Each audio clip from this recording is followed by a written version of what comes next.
Assalamualaikum warahmatullahi wabarakatuh. Selamat pagi anak-anakku sekalian. Apa kabar kalian? Sehat selalu ya.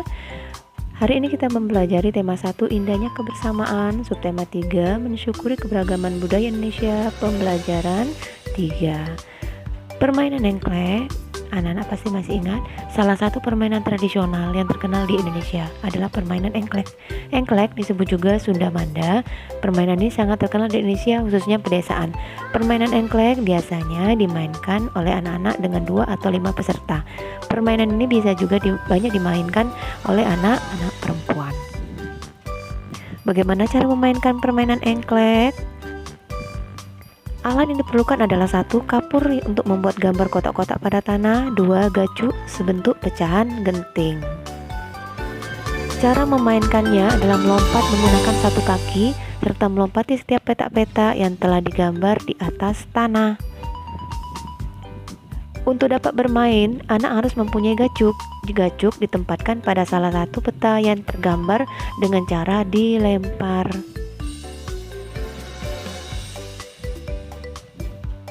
Perlu diingat, gacuk adalah sebentuk pecahan genting. Peta yang ada gacuknya tidak boleh diinjak atau ditempati oleh pemain. Jadi pemain harus melompati peta selanjutnya dan mengelilingi peta-peta yang ada. Apabila pemain yang menyelesaikan 1 putaran terlebih dahulu berhak memiliki sebuah peta untuk dijadikan sawah pijakan. Artinya, petak sawah tersebut boleh diinjak dengan kedua kaki, sementara yang lainnya tidak boleh menginjak petak selama permainan berlangsung. Baik anak-anakku, kita lanjutkan. Siapakah yang disebut pemenang dalam permainan engklek ini? Pada permainan engklek, peserta yang paling banyak mendapatkan kotak sawah, dia yang menjadi pemenangnya. Pemantulan dan penyerapan bunyi. Salah satu sifat dari bunyi adalah memantulkan dan dapat diserap oleh benda yang berada di sekitarnya.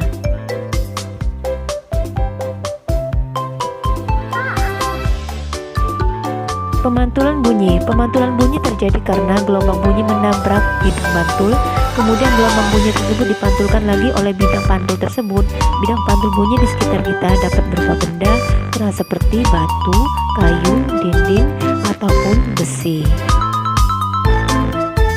Selanjutnya yang kedua adalah penyerapan bunyi.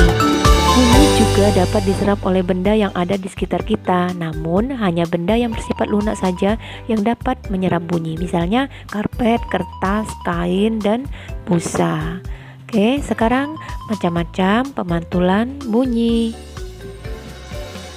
Macam-macam pemantulan bunyi terdiri dari A. Gaung atau kerdam.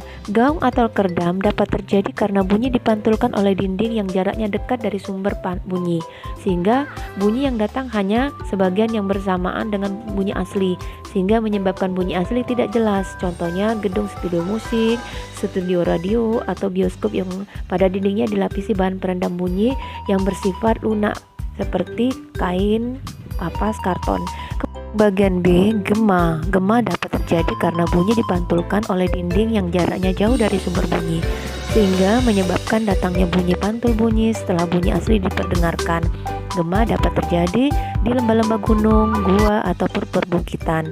Gema dapat digunakan untuk perkiraan kedalaman jurang atau gua. Latihan di buku tema 1 halaman 135. Kemudian dilanjutkan latihan di buku MRT halaman 65 dan 66 bagian B dan C saja ya nak ya.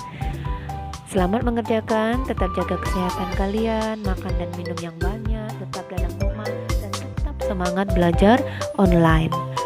Ibu akhiri dengan wassalamualaikum warahmatullahi wabarakatuh.